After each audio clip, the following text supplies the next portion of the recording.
and good morning. Welcome to a story time. I've brought my friend Miss Millie with me and she's going to help me read some books today. And the first book that I've chosen is called Elvis the Camel. This is by a lady called Barbara Devine and the pictures are drawn by Patricia Al-Fakri. Now this story is about a baby camel and it has quite the adventure, so let's read it together.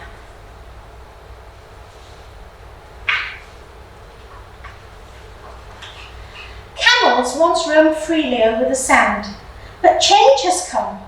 Roads, cars and trucks now mean danger for the camel. When I was a baby, my mother and I spent happy days and nights together. Her warm milk gave me strength. The bright sun, the blue sky and the warm sand made me feel glad to be alive. And my mother blew air through her nostrils to warm me in the cool evenings. That's a fantastic thing for a mummy camel to do. One night when I was following Mother, I felt the earth grow hard under my feet. It was black and hard, and the ground shook, and there were bright, blinding lights. Oh no! The lights were coming closer and closer, and there was a roaring noise. My legs froze with fear. I couldn't see my mother. Was this a giant monster? The loud noise hurt my ears. Ah! And then only silence, darkness and pain. I was alone. I hurt all over. I could not get up. This truck has hit him on the road, and now he's broken. I wonder who can fix him. I lay alone on the cold sand all the long night. And as the new day dawned, I was in so much pain. But I heard sounds approaching. Was this another monster coming? I trembled with fear. Hands gently touched me. It was nothing but a hound dog and a lady. The dog sniffed me and whimpered, and the lady made soft, comforting sounds as she stroked my head. Soon children came running with blankets and food. I was so hungry that I ate some of the branches. The blankets warmed me, but where was my brother? And my mother? I wanted my mother. They brought in some palm leaves to eat. Suddenly, I felt my mother's warm breath. She found me at last. But I could not stand up to drink her milk. My leg was broken.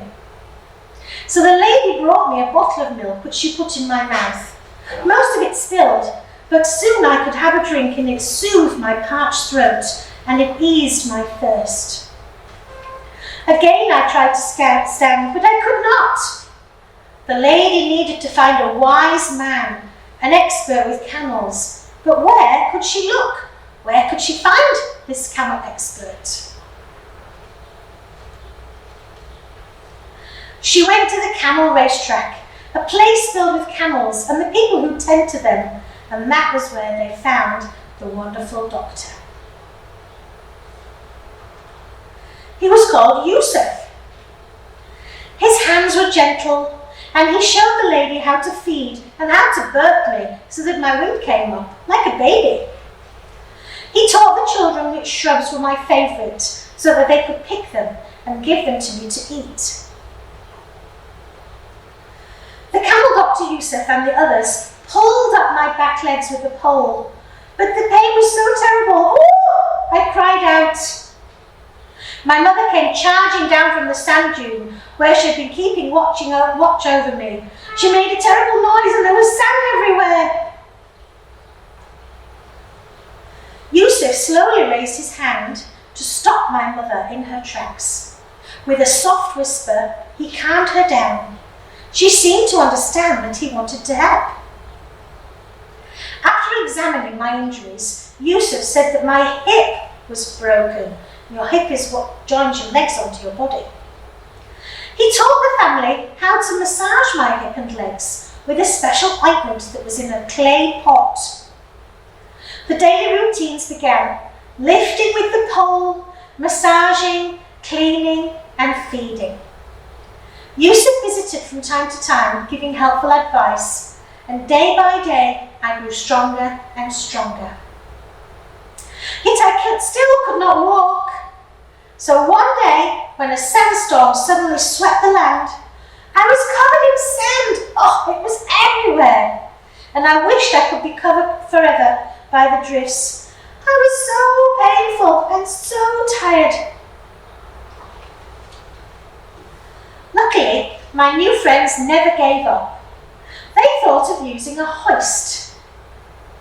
A hoist is some poles with some rope attached, and what you do is you wrap it around and you pull. The hoist shook, rattled, but it rolled me up until I was able to stand. Oh, they pulled it so hard. In this way, I built up the strength in my legs by standing for a short time each day.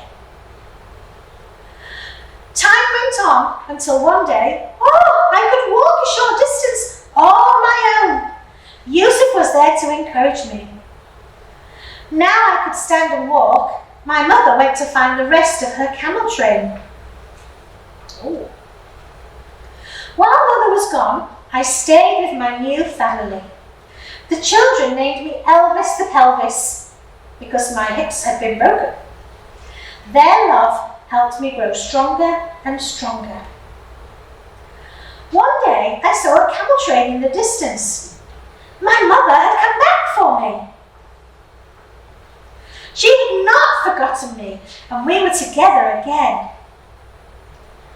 Friends are so sad when they part. It was time for me to leave my new friends and go with my mom. Our herd of camels travelled from place to place. My mother and I saw many sights, and we saw villages where life is still in the old way, and we saw farms and racetracks and souks where goods and animals were sold in the open air. What a fantastic life for camels. And so time passed, and I grew up.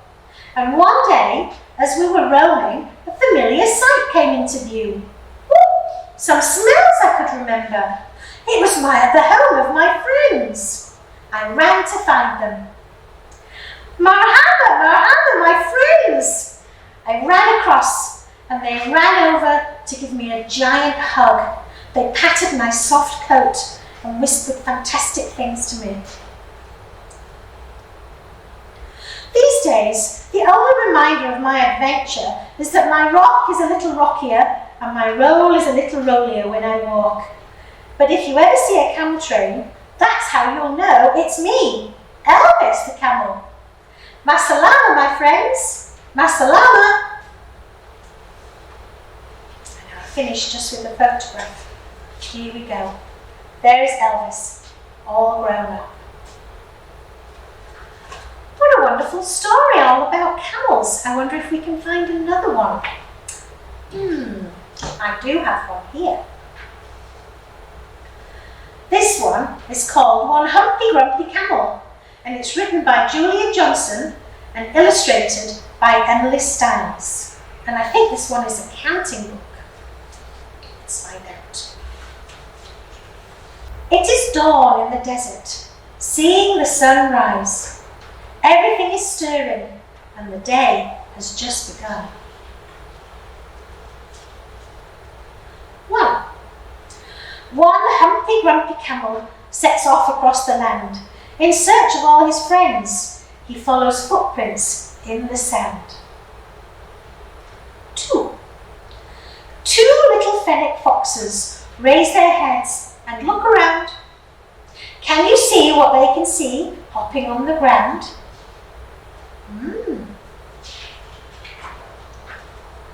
3.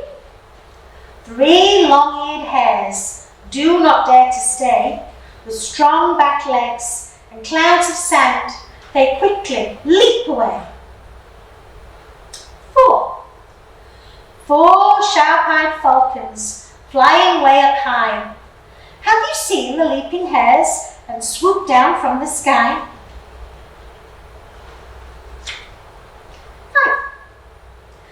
5 silly billy goats munching cardboard boxes. They're far too busy eating to notice the little foxes. Ooh. Here we go. After number 5, it's number 6. 6 tired donkeys laden down with sacks. Dates and rice and coffee are strapped upon their backs. 7. 7 sunning lizards blink their hooded eyes. A quick flick of their tongues and whoop, they've gobbled up some flies. After number 7, we have number 8. 8 baby scorpions climb up on their mother. They take a ride perched on her back, squeezed on next to each other.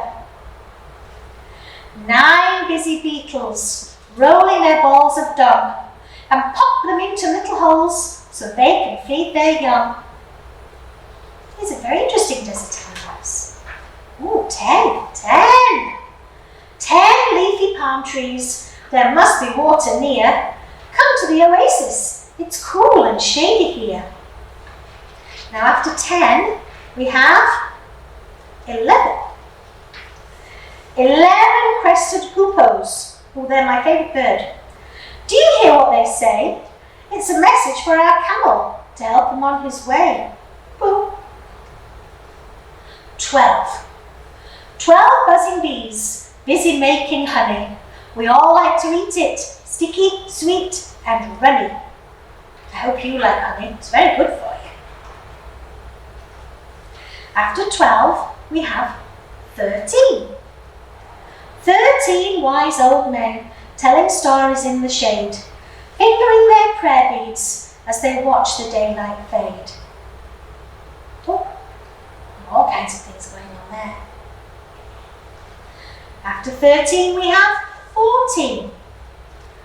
14 pretty dancing girls swing their long black hair. See their jingling bangles and the coloured robes they wear. Very beautiful. After 14, we have 15. 15 china coffee cups laid out upon a tray to make a traveller welcome in the old Arabian way. It's a tiny cup of Arabian coffee, delicious.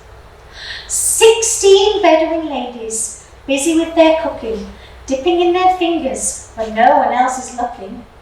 It tastes delicious. These ladies are fantastic cooks. After 16, 17. 17 incense burners with perfumes rich and rare, passed around from guest to guest. Their fragrance fills the air. Oh, it smells delicious, so beautiful. Nearly finished, because now it's number 18. 18 glowing lanterns shine out across the night, lighting up the tent. Now there's a lovely sight. 19 naughty boys take a peep inside, and there upon a cushion sits a beautiful young bride. I wonder if this is going to be a party. After 19, we have 20.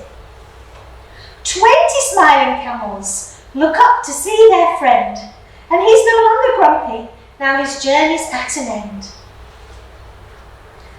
It is night in the desert, and there's a wedding feast, and everyone's invited, each girl and boy and beast. And everybody is there having a fantastic time at the wedding party. What a fantastic story, and a counting story as well. And we hope you enjoyed our Pyjamarama stories today, and so keep reading and have a great time doing all the activities and making books for yourself.